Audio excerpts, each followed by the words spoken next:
I think that's the easiest way to bottom line what race is, that it's a story about human value. God says human value is tied to our image and likeness of God, right? The Bible says human value is tied to the doctrine of the Imago Dei. Race says that your value is not tied to the Imago Dei. It's tied to where you fall on the racial hierarchy.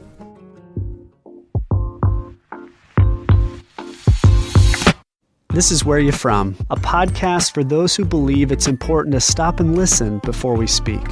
Join us as we ask another Christian thought leader where you're from and discover how their life experiences and expertise, even if we may disagree with something they say, offer us an important perspective that's worth thinking about.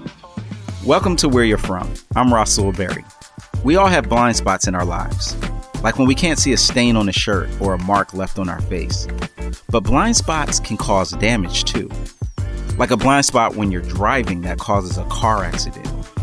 And then there are blind spots in our beliefs or experiences, and those can be even more difficult to see. On this episode of Where You're From, we want to think about what happens when those blind spots prevent us from seeing racial injustice and inequality.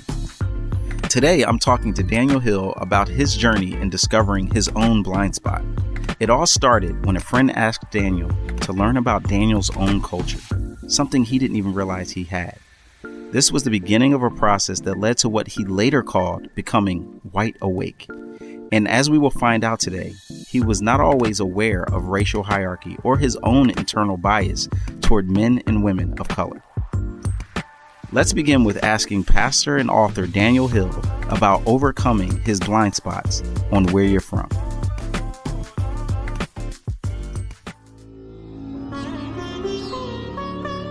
I was 24. I was working at a large church here in the suburbs, and I was officiating a wedding, and it was a white woman and a man whose parents were immigrants from India, and he said, "Hey, you're going to get a deep dive into Indian culture." And so that night before the wedding rehearsal, they had all the kind of Indian cuisine and dancing and music, and it was a real cultural immersion for me, and it was a very magical experience for me. So I went to thank him for inviting this, and this was a gregarious guy who very rarely talked about serious things. But when I went up to him and I said, "Hey, thank you so much for this. I'm so grateful to have been able to see your culture, and I lament that as a white person I don't have a culture. So this was a real gift to me." And he got very serious, put his hand on my shoulder, and he said, "Daniel, not only do you have a culture, but when your culture comes in contact with other cultures, it almost always wins. One of the greatest gifts you could give me for my wedding is actually get serious about learning your own culture." Wow. And then he went back out onto the dance floor and kind of left me standing there. But that, of all the moments where I could have seen it, for whatever reason, that was the one where God just kind of broke something open in that. I was actually more offended than anything. Really? Yeah. So I don't want to ask, how does that feel? I don't want to overstate the it felt, because I was so naive about it, that I really did believe I didn't have a culture. And then to not only think I had a culture, but to believe that all white people from all European countries could somehow be lumped into this idea called white culture. And then that he was kind of insinuating that there was kind of a power dynamic. Like at every level, I felt kind of offended by his suggestion. And so if I'm being honest, it was less of a learning posture, more of a defensive posture of wanting to discredit what he had said. But that really, needing to understand what he had said, began the kind of journey of my kind of quote unquote wide awake.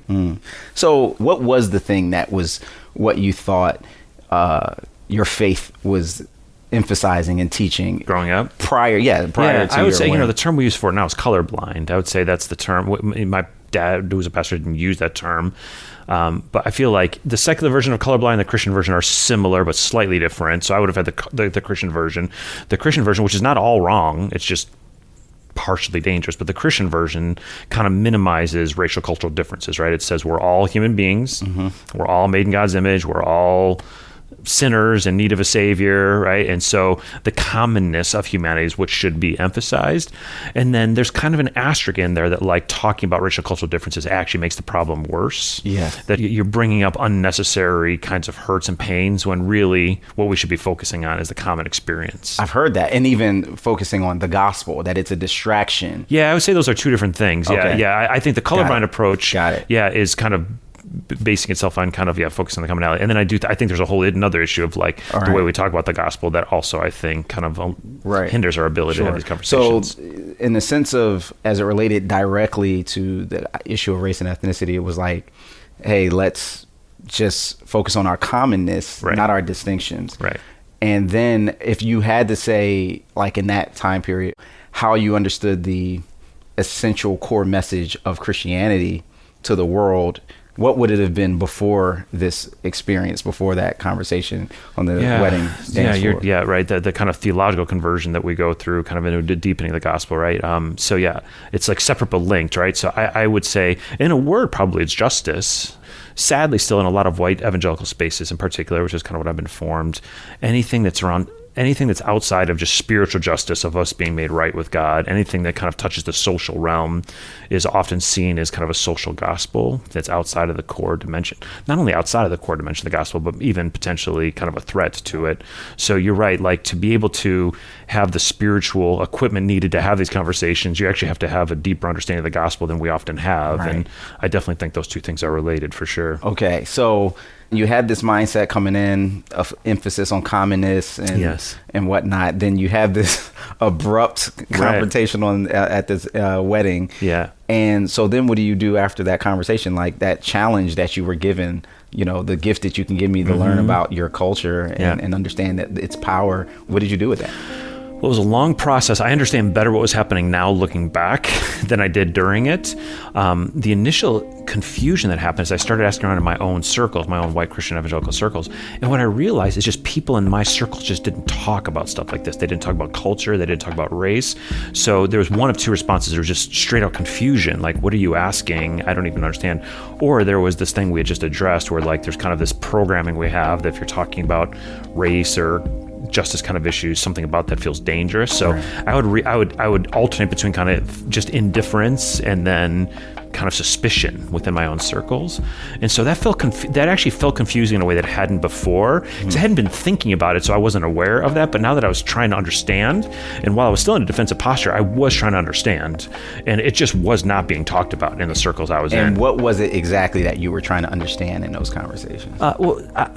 I was trying to understand biblically how to think about culture, and then I think more significantly, trying to make sense of the American system of race from a biblical perspective. Got it. Was something that there was just zero resources within my evangelical community. So it's almost like that moment gave you an awareness of, wait a minute, like there's stuff going on about how our differences. And there's stuff happening in our world right now, and my Christianity doesn't know how to speak to it. Exactly. So then you start asking, and initially it sounds like there wasn't a whole lot of help. Right. So then what do?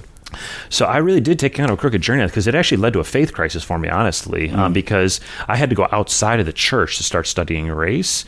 And when you study race outside of the church, you find that people are very antagonistic about religion because the general perspective is that religion has made the matters way worse than they already were and has been complicit partner to a lot of the chaos that's been created. And so honestly, there was this period of a couple of years where as I was learning about race and learning how the church didn't talk about race, it did kind of start to elicit this question of me of like, are you Christian just because it's what you grew up in, And if you would have grown up in India, would have you been Hindu? And if you would have grown up in the Middle East, would you have been Muslim? And I used to always thought no, but I started to wonder, am I only a Christian because I grew up in a white setting, right? Wow. Because when I got outside of that white Christian bubble, there was so much hostility about white Christianity. Yeah. And so it was, I can summarize now, but the reality of it is it was a 2 to 3 year journey of trying to make sense of it, that in order to understand the problem of race, I had to go outside of the church. And every time I tried to come back into the church to make sense of it, I would be received kind of with, again, either indifference or skepticism or even outright hostility. That's wild. Okay, so then, it sounds like you're hitting walls. Hitting walls. When do you experience a breakthrough with all this? Well, I'm going to risk oversimplification here, but what I started realizing was that Jesus I had grown up in white evangelical spaces wasn't big enough to have these conversations. And when I learned about race outside of the church, I realized that without Jesus, there's no way to have these conversations. Okay, now there's some people that'll hear you say the Jesus that I grew up with wasn't big enough. Yeah. And that can go in a whole lot of different directions. Explain, because some people might say, are you saying that Jesus isn't big enough to deal with race? Wait a minute. Yeah, what do you mean by Jesus, that? The Jesus I love is the one, the Colossians 1 Jesus, who's over all things and reconciling all things to himself. I just think that I didn't get to learn that full Jesus growing up. Got it. Again, for one, even we've addressed one of them, this kind of false dichotomy between spiritual transformation and social transformation is, I think, an affront to Jesus, right? He's so clearly integrated those together, and how he preached about the kingdom and taught about the kingdom and lived out the kingdom. I would say the ideology of white supremacy is one of the greatest threats to kind of the soul of our country, and most white Christians have no idea how to think about that biblically. Which means to me they don't have a big enough Jesus, because the biggest threat that's facing the soul of our country, there's not even like elementary understanding of it within the white Christian church, generally speaking. And to me, that's a sign, like, we can't fight this thing. Jesus is the one who's fighting this. We need to join him. But the fact that we don't even know it's a fight and that we don't know how to join the fight, to me, says we have too small of a view of Jesus. Got it. Well, I want to get there, but first I want to kind of, because like you said, that was a 2 to 3 year journey. Yeah. You wanted to incorporate some of these things you were learning into a new phase of ministry. Yeah. Tell us more about that.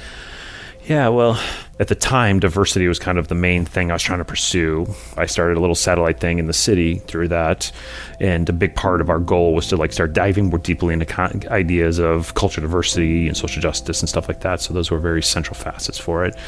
We were just having very little luck, no matter how much I talked about it, no matter how much I pushed for it. What were your expectations of what you would see happen when you got there? Honestly, I had just such a naive understanding of, like, I thought the separation was just because nobody was trying, right? Like, I thought segregation within the church was because nobody was trying or nobody was talking about it. And so, if I'm being honest, that was back when the matriarch was popular, right? And so I had like very much a messianic kind of complex where I thought I'd be the neo, where I'd like show up in the city and everybody be like, where has this church been, and like perfect percentages of each racial group come together in harmony, within the city. So I think I probably did at some level think all those things were going to happen, because I preached on it every single week. We talked about it nonstop. That was the complaint that came back, was that I had lost sight of the gospel because I talked about cultural diversity so much and social justice so much. So yeah, I was all in, but even still, it made almost no dent whatsoever. So I realized this was a much bigger thing than I had given it credit for. And then what did you call it? Metro 212. And why did you call it Metro 212? Bill Hybels used to use this analogy of 212 degrees, that's kind of where water turns to steam. So it's kind of the point of transformation. So it's kind of this idea of like, we're in the city, we weren't pursuing transformation. It was a way to kind of merge together a couple images. That's a pretty bold and, huge expectation that this is going to be the turning point. Yeah. And so when did you realize, wow, this is not like going... Like, there's usually an event or a moment where you as a leader of like leading something, where you go, this isn't it. This isn't doing it. When did you realize that? Well, I knew pretty quickly it was a work, just in the sense that it grew very quickly, but it was all white, and so it was obvious that there was a lot of white people who agreed with me that we should have a culturally diverse thing, in the city that pursued transformation. So at a superficial level, I knew we weren't accomplishing the vision we had hoped for. But it was when there was a black leader in the city who saw what we were doing, and he invited me to meet with some core pastors. There's 4 pastors from the different big racial groups in the city. So there was a black pastor, white pastor, Korean American pastor, Puerto Rican pastor. And again, I had my kind of neo moment. I thought I was going to come in there and explain this to them. They were going to be like, oh, wow, this is amazing. Where have you been, right? So I shared with this vision what we were trying to do and where I was getting stuck. The Puerto Rican pastor went first, and he said, I'm trying to listen to you, but everything you say is so paternalistic, it's really hard to stomach. And I'm embarrassed to say I had never heard the term paternalistic before. So if I wouldn't have seen his face, I wouldn't have known if it was a positive or negative term. But it was clear from his intonation that it was a negative term. So I wrote that down in my notebook. Don't be paternalistic. Well, look up paternalistic, and then don't be paternalistic. What is it? Paternalistic is it's rooted in the sense that you think you're above somebody else, that you think you're fundamentally superior, so that even if you're equals, or in this case, I was younger than them, but you still feel like in a fatherly kind of a way, you can tell people what to do and where they should go, because you're just kind of have the answers. Yeah, that you've got the answers and that they need those answers. Then the Korean American pastor went next, and he said, you keep talking about cultural diversity, but everything I heard you say was in kind of a black-white frame. Like, do you have any idea how broad of a term Asian American is? Do you have any idea how many different countries and histories and even intercultural kind of conflicts that represents? Like, tell me what you've done to understand that. And I was like, yeah. Learn everything about Asian history, right? That was like my second, And then the white pastor went next, and he said, if I had $1 for every white person who thought they were going to save the city, I'd be a rich man by now. So if you're even here in 5 years, I'll be shocked. Wow. Like, all right, stay at least 5 years. Yeah. And then the black pastor went last, and he actually said, I think it's noble what you're trying to do, but even if you could figure this out, like the segregation still goes so deep in Chicago. Black people never go to a church pastored by a white person. So you could save yourself a lot of harm if you just like kind of bailed now. Oof. So I think that's when I realized, like, yeah, I'm not some gift to the city, and I'm not entering into something where this isn't already being wrestled with. Like, this is a centuries old, sinful, diabolical, dark kind of history that's here, and I need to like stop trying to save everything, and like I need to go on a pretty serious journey of learning now. That sounds like a very hard meeting. Like 0 for 4, right? Like just yeah, right. One but by I think one. I think if there would have been any ambiguity, I might have kind of heard something different. So I think it was really important for me to realize, like, I'm not part right and part wrong or close, so to just need to tweak something. Wow. And so I needed something that, I mean, you're right, it was very hard. It was also ultimately very transformational. I needed something very stark like that to shake me out of my sense that I was close to seeing it. Got it. So, okay, so you pick yourself up from that, that truth-telling session, and then what do you do with that? What happens to Metro 212? What's the next steps? Yeah, I feel like that was when I really started to understand privilege for the first time, because I wanted to just kind of sink back. I don't talk about white privilege all that much, but I think the concept of privilege, Reverend Julian de Chazier, this is in the book, he's a pastor and activist here on the South Side, and he says privilege is simply the ability to walk away. Yeah. And I think there's more to it than that, but there really is something kind of profound about that. But I felt God say there's a reason, like you're awakening to something, and it's scary. And I think awakening it's cool in one sense, but it is scary, right? Like if you've been in the dark for a long time, the light is actually kind of a scary thing, right? I mean, it's like, it's overwhelming. So I had this sense that I was needing to go on kind of a new kind of a journey, but it was pretty scary. Jesus was calling me to kind of step out into the unknown with him. Now you use the word privilege, break that down for us. Yeah. I just, for me, the most important part of privilege when it comes to the white journey is just staying in the conversation. I think because white people's survival is not at stake based on the system of race, so we can think about it or not think about it. It's literally just purely theoretical for us. So it's a privilege to decide whether we want to theoretically engage with this or not, whether we want to choose to stay in conversations, whether we want to choose to be in it for a little while and then walk away when it becomes uncomfortable. I actually think that's the most common and powerful form of privilege that gets exercised. When we come back, Daniel Hill will describe the experiences that led up to one of the scariest moments of his life, when his speaking out about racial injustice led to hate mail and death threats. You're listening to Where You're From. If you're enjoying Where You're From, would you take a moment to write a quick review and give us some stars? Podcast platforms like iTunes and Google promote highly rated shows. So a one-sentence review of what this episode or show means to you and a quick 5-star rating will help these important stories reach more people. Thank you for your help, and keep listening for more of Where You're From.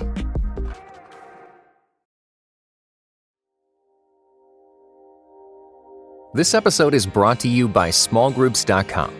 Find everything you need to build, grow, and maintain a healthy, thriving small group ministry. Smallgroups.com equips you to develop your ministry model and train your leaders, to nurture spiritual growth in group members, to troubleshoot typical group problems, and also to avoid common pitfalls. Whatever your role in developing life-changing community, we have resources for you. Visit smallgroups.com today.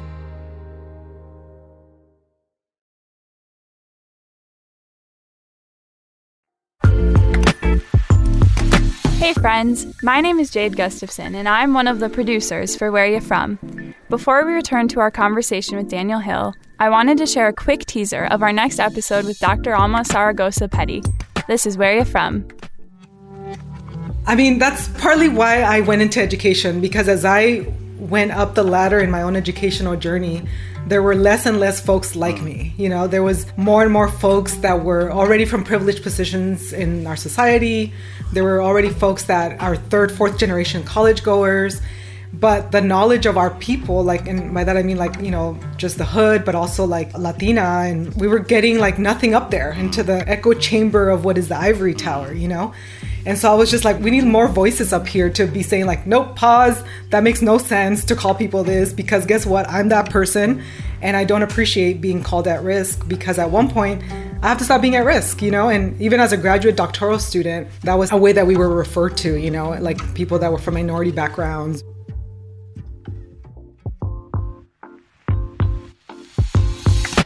Welcome back to Where You're From. I'm Rasul Berry. Before we hit play on part 2 of my conversation with Daniel Hill, just a quick reminder that the show notes are available in the podcast description. There you will find not only the talking points for today's show and links to our social accounts, but also links to Daniel's books, White Awake and White Lies, as well as a link to a special edition of Our Daily Bread titled This Far by Faith. This is a free digital download celebrating legacies of the Black church. The download is yours for free. Just copy the link in the podcast description or visit our website, whereyourfrom.org. That's from.org. Before the break, Daniel described a humbling moment in his life, a rough meeting with 4 pastors that was life-changing for him. Daniel said he was tempted to run and hide, and if he could have foreseen a moment in his life when he would have received hate mail and death threats, he may have quit. But he had a sense that God was waking him up to something he needed to understand. And so he began to do some more research and discovered that even the term race was much more complicated than he expected. Let's pick up on the story there. You're listening to Where You're From.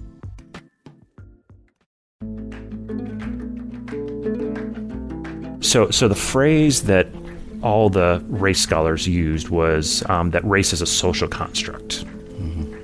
And that was super confusing for me because the idea that race is a social construct means that human beings created it. Right? And so I actually thought that was a challenge to theology. So I resisted that language for a long time of race as a social construct. I realized it totally is. So like when I'm talking with the Christians, I say if there's one word you would associate with the word race, it should be the word evil. Everything about the system of race was evil. And that's an important starting point. And I think we use words carelessly sometimes. I think when we use race, we shouldn't use it interchangeably with like ethnicity or culture. We call it a multicultural church, a multi-ethnic church, a multiracial church. We use them all interchangeably. I think the word race, when understood correctly, should be thought of exclusively as an evil word. It's a system that we created where we divided up human beings into groups, right? I think it's probably a fairly objective statement to say the 2 greatest sins of our Western world, our nation within it, the 2 greatest sins we ever committed was minimum displacement, some would call it genocide of Native people, and then the system of slavery, right? The system of transatlantic slavery. It's the 2 most grotesque, barbaric, far-reaching, dehumanizing, diabolical kind of things that have happened. And the system of race was really created to make sense of those, right? And I think that's the easiest way to bottom line what race is, that it's a story about human value that says this is how it is in direct contrast with God. God says human value is tied to our image and likeness of God, right? The Bible says human value is tied to the doctrine of the Imago Dei. Race says that your value is not tied to the Imago Dei, it's tied to where you fall on the racial hierarchy. There was a racial hierarchy that said whiteness is inherently superior to all other human beings. It said blackness is inherently inferior to all other human beings. And it continues to say that any other national background finds its value on this hierarchy between white and black. So it's not just a white and black conversation, but it is a white and black pole, right? Like superiority is associated with whiteness, inferiority is associated with blackness. Race is built off of that. That's what the social construct is. It was to justify genocide and conquest, and it was used to justify slavery, and right. So lots can be said, but in a nutshell, it comes down to this hierarchy. Right. Yeah, and those are very, like you said, you just kind of compressed hundreds of years of history, and those are heavy things to try to figure out. Well, what does that mean for today? So one of the things we're trying to do is understand historically how the story was used to kind of justify these kind of far-reaching kind of sinful structures, but how the stories that made those work are still out here. They still are part of the kind of fabric of our different institutions, right?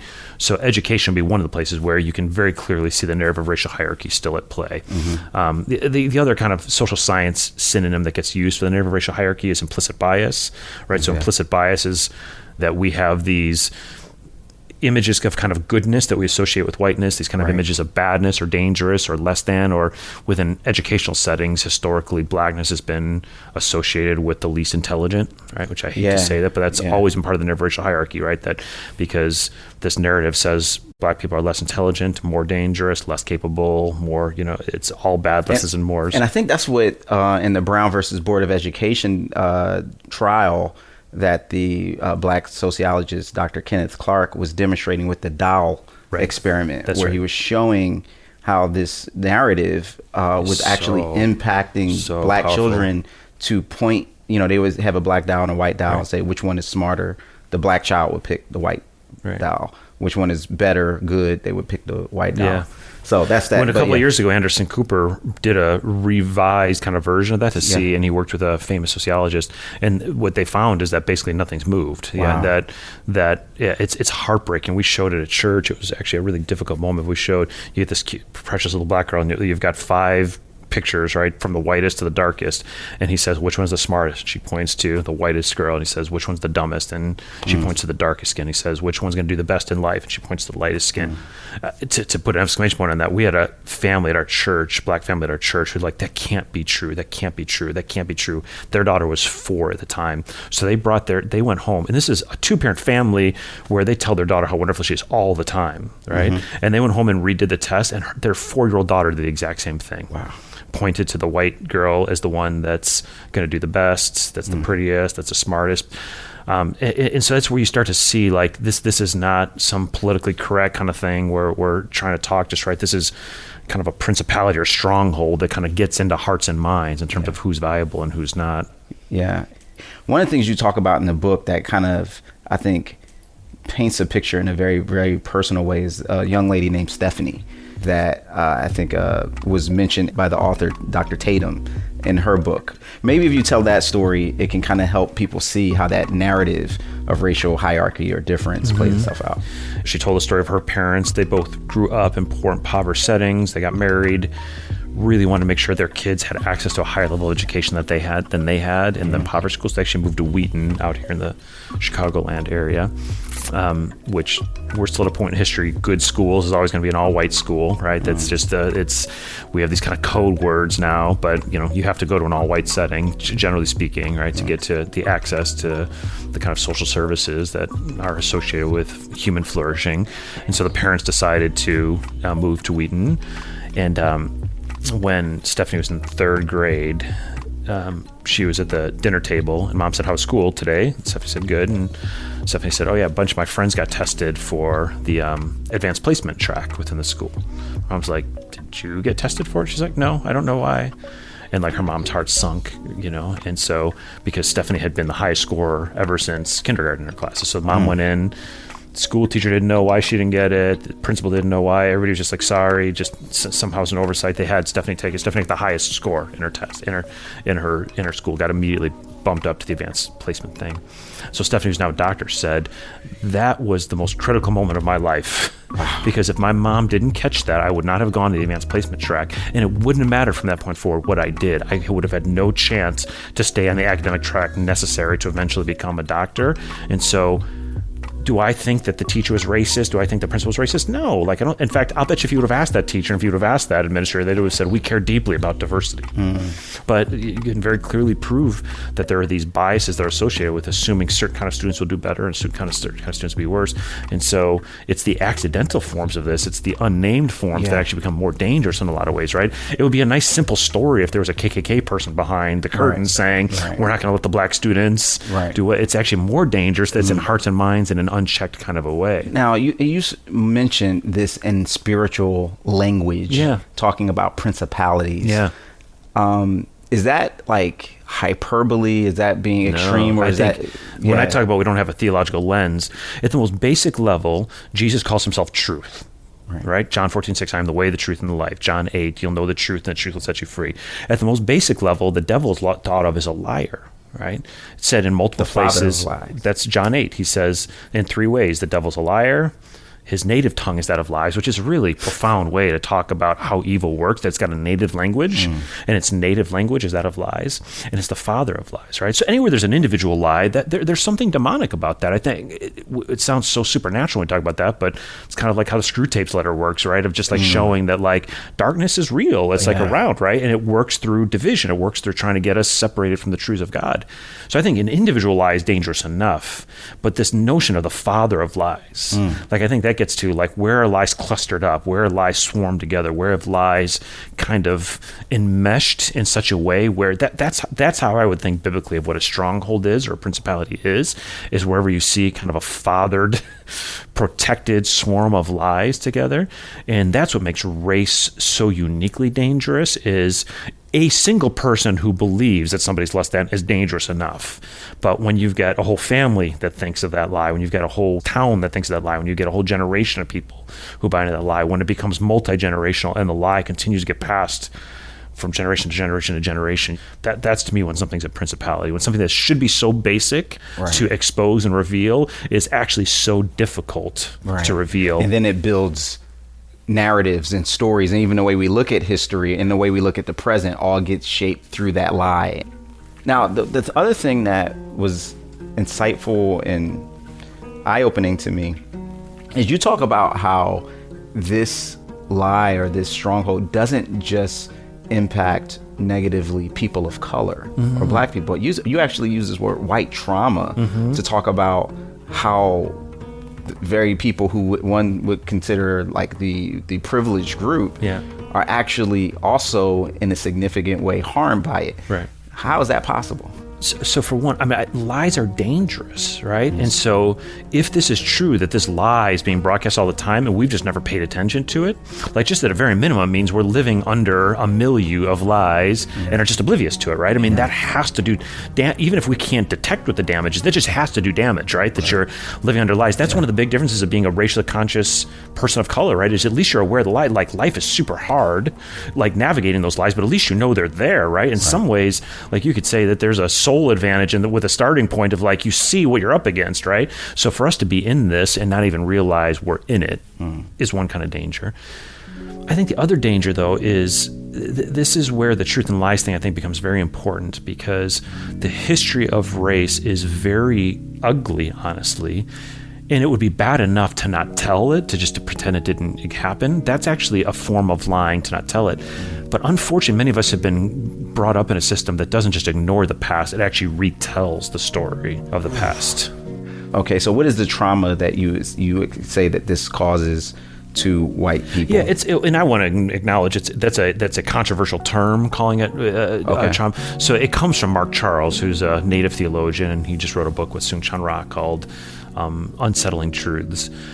So he differentiates clearly like somebody who's traumatized and the one who's the victim in something. That's trauma, right? Like that's the danger of even using this term, is to like associate what happens to the oppressor with what happens to the victim. Right. But he actually, it comes out of a very personal place where he developed this. He was when he was a teenager, he was driving his car and he got in his accident, and his brother got killed in the accident. And so clearly his brother is the one who he died, right? But like that did something to him, right? It traumatized Mark in a certain kind of way to have been on the other end of the one who was complicit with this. And in his case, of course, that was accidental, right? But it's something you have to live with. So what Mark says is when white people discover what white people did to get to where we are, for a lot of people, they're going to be in denial and not even want to interact with it. They're just going to minimize whoever's saying it. But for those who get past that and start interacting with the history as it is, there's a traumatizing kind of reality to it, right? Like the brutality of slavery, right? This is another one where I was often taught that, like, yeah, slavery was not great, but that's how a lot of black people became Christians. There's a lot of good to it too. There was nothing good about slavery, right? It was constant rape, right? It was constant torture. It was dehumanization constantly, right? It's all the worst things that could happen in a human experience, right? And this happens when white people watches, these movies about slavery, and it's traumatizing to be like that. You feel like dissonance, right? That can't be what that can't be what was normal, right? But it was what was normal, right? But it's so far disconnected from the kind of sanitized versions that we've learned of it, that it's kind of traumatizing to come face to face with what really happened. Got it. Okay, so you start to grasp this better and more. So, and you say, okay, my time in my previous ministry in the suburbs is coming to an end. So what do you do what's your next move to live in that reality? I'm not recommending this is the path people would take. I started a church, but there was a reason for the people often say, why didn't you just go work at a black church or Latino church? I think that's totally fair to say. But I loved the Bible. I knew the Bible was the answer to this, but I was also aware of the fact that the way I was learning the Bible in white-centric circles wasn't enough. Like it was, Ray Bakke, who was a professor at Moody for a long time, says, if you read the Bible with a middle-class lens, you'll always get a middle-class application. Right? So it's just this notion that like what questions you're asking, what you're looking for will filter. It's not that the Bible's not true. It's just that we sometimes draw from it just at the limit of what we want to hear from it. So honestly, I felt like I needed to preach my way into a deeper understanding of the gospel. So that's really why I started this. I really didn't know if this church was going to work, but I knew I needed to like preach in such a way where it wasn't like our Sunday services weren't being measured by how fast are they growing and are we hitting all this metrics and all these kinds of things, because that was going to dilute the experience of like just honest, hardcore discipleship kind of stuff. All right. So I know, so you're going down this road and you're starting a church, and then this thing happens in Chicago that not only the city, but the nation takes notice of, and you kind of find yourself with some national attention. What happened? So there was a situation where a teenager, Laquan McDonald, got killed when he shouldn't have. And what made this one particularly egregious was that there was a multi-tiered cover-up between the police department, the district attorney, the mayor. And so when it finally came out that not only he had been killed, but that there had been this immense cover-up, there was kind of this immense backlash within the city, particularly in the black community, of just kind of, once again, this history of, of cover-up and abuse of power. So there was a prayer vigil with some black pastors where I was invited to share.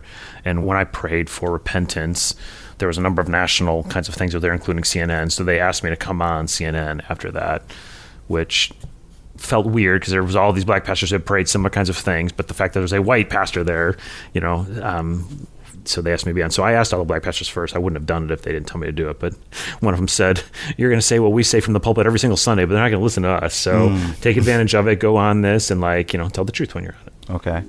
And so you talked about lament while you were there, and what ended up happening when you explain and you're asking God's forgiveness for this passive racial injustice and as a white person, and how do people react to that? Yeah, it's what's set in motion. What's kind of the stage 2 of my adult life call is all I talked about that is that white Christians should be repentant for the complicity we've had with this, and the level of outrage, because I'd only been in smaller circles up to that point. So the fact that this was said on a national level, the outrage was just, it was so strong. And the outrage about Laquan McDonald's death? The outrage of white Christians to me saying that white Christians needed to repent. Okay. I got so much hate mail, so nonstop calls, death threats, everything. It was coming from white Christians. So that's when I realized that repentance is a word that Christians love in every arena except for race. And when it comes to race, it's got a totally charged kind of feeling to it, which I think, again, comes back to the truth and lies. Wow. And so that's what I learned after the Laquan McDonald thing, is if you try to talk about race and repenting for where we've been, nobody will get madder than white Christians. Okay. You talk about, as opposed to in the past where you kind of first went off into this journey to fix it, to come into the city. Yeah. And you, in the book, you talk about going from what do I do to what do I see? Yeah. Why is that an important transition for people? Yeah, so I think there's like one enormous hill we have to get over where we just even like moving from apathy and indifference to actually caring about it. So like that's one big awakening there, is just to move from apathy to that. But once we actually care, what we have to realize is we spent our whole lives not paying attention to this thing. And so there's this monstrous reality that we just don't understand. Yes. And so once we actually care, that's not the end of the journey. That's the very beginning of the journey. And so we need to become graduate students of what this thing is and how to think about it biblically. That was Daniel Hill, the author of White Awake and White Lies, inviting us to become more educated about this major cultural blind spot we call race. and to move from apathy to action in fighting for a biblical understanding and practice of justice for all. This is Where You're From. I'm Russell Berry, and remember, it's not just about where you're at, it's also about where you're from. This show was produced by Mary Jo Clark, Daniel Ryan Day, and Jade Gustafson, and was engineered by Gabrielle Bauer. I also want to give a quick shout out to John and Curtis for their help in supporting and promoting Where You're From. Thanks, y'all. Where You're From is part of the Voices collection from Our Daily Bread Ministries.